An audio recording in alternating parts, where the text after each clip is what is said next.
Changing the strings on your ukulele can be a little bit tricky, and in this video I'm going to show you a few simple tricks that'll give you a nice wind up here and a good hold down on the tie block or the saddle here. It'll keep your strings from flopping around on your soundboard, and it'll keep you nice and in tune.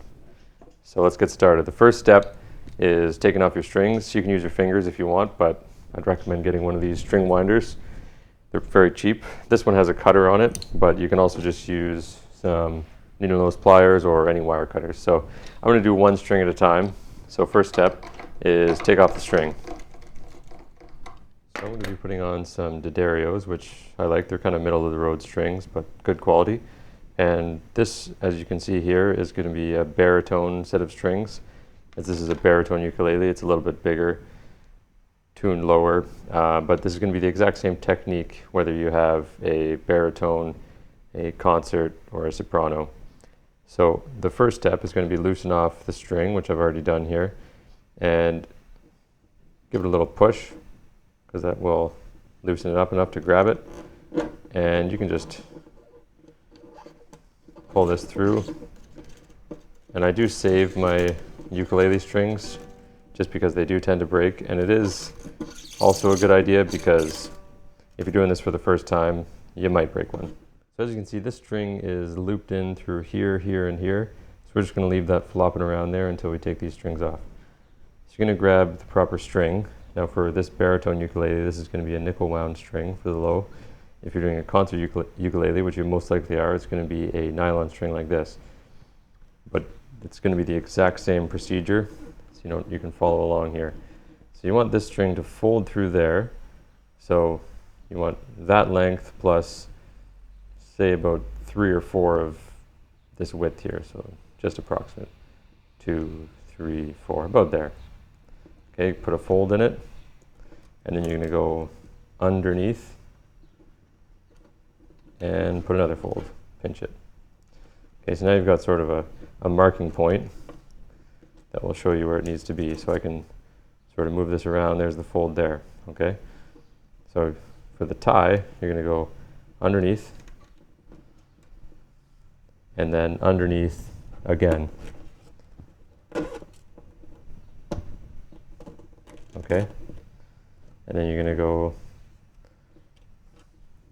underneath, but this time you're going to go through the back here, and to get it through there, an easy trick is to push it back a little bit, and then you can feed it through.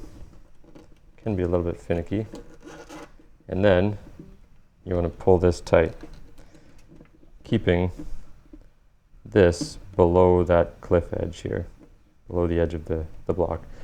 So hold some pressure on that, and I'll switch my camera angle. So this is going to be the technique for any of your nickel wound strings on your ukulele. So we're going to feed it through this hole. I've sort of made the hole straight this way, just to make it easier. Feed it through this hole. Pull it so that it's not too tight. You're not really putting much pressure on with this hand.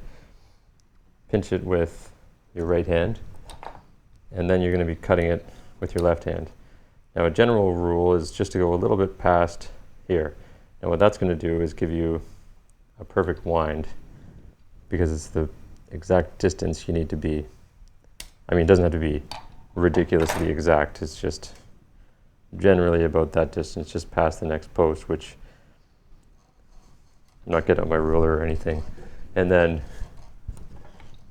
you're going to pull it so that there's just a little bit of a nub sticking out there.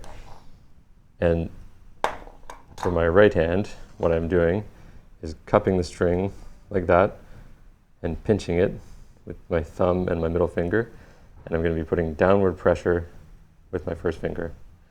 Okay, and what that's going to do is going to give me a perfect wind, because as I'm putting downward pressure, it's going to hold the string low, and then the natural shape of the peg here is going to make the string wind nicely. So I'm sort of pinching it somewhat tightly, not extremely tightly. And as you can see, I'm keeping this string with my right hand here below the string on the peg, and that's going to give it a perfect wind, because it's just going to nicely feed itself up there. And you can go faster, it doesn't matter. I'm just kind of talking and doing it. And then once you get to here, it's going to naturally get to a point where it gets tight enough to just sit into the slot here.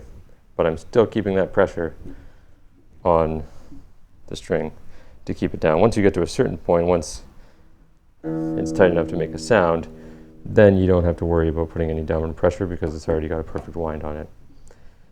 Tune that string up, and then we'll move on to the nylon string. So as you can see, I've already done this second string here, well, third string, and then I've fed this string through this loophole. So I'm going to show you how to do that with this nylon one here. And again, it's basically the same technique. You're going to feed it through, and you can give yourself a little less leeway here. If you want to be exact, we'll go like that, and then go 1, 2, 3, loop it around, and with these tucked into it, below the edge of the cliff here, the edge of the tie block. And then same thing, you've gone behind, maybe a little bit harder to see on this one, underneath. And with this one, you can kind of give yourself a little bit more of a loop there because it will naturally slip around on you. And then through. Tighten it up. Make sure these are below that edge. And then I will show you the one little trick, which is slightly different for the nylon strings up at the headstock. And you want to maintain a bit more pressure with these nylon strings because they might slip around on you. So the only difference between the nickel string and the nylon string is how you're winding it here. Because these are so slippery, you have to do an extra loop through in order to get it to stay in tune. And if you don't do this, then you're going to be continually tuning these high strings. So same sort of thing. Feed it through, give it a estimate of, this distance, maybe plus a little bit since you have to do an extra loop. You can pinch it wherever, but you want to pinch it behind where you cut it. Sort of obvious, but you might make that mistake. Once you've cut it, then you can loop it around here and poke it through this hole just enough so that that end sticking out. You're going to grab that end and gently pull it through this way. Now what that's going to do is it's going to give you that extra little bit of friction in there that will keep it from slipping around on you. And then same technique, cup it underneath, pinch it with your thumb and your middle finger, put downward pressure with your first finger. I have to reach over for my winder and reach around my camera. So wind it up. Same technique. You're letting the post do all the work. All you're doing is putting downward pressure on there. And you can move your finger back as it gets tighter. You can feel the strings start to tighten up. And I'm going to pop it into the slot there. Made it with my finger on still. And finish it up. Same thing, tune it up. And it's going to be the exact same technique for the other nylon string. So I'll show you the final step here with the new camera angle. So the last but important step is going to be stretching your strings. So you've tuned it up, and then you're just going to place your left hand on the strings lightly, and then you're going to use your right hand to just pull up. Oops. And you're going to do that with all the strings. Stretch it out. Once you've done that with all the strings, then you're going to tune it up again.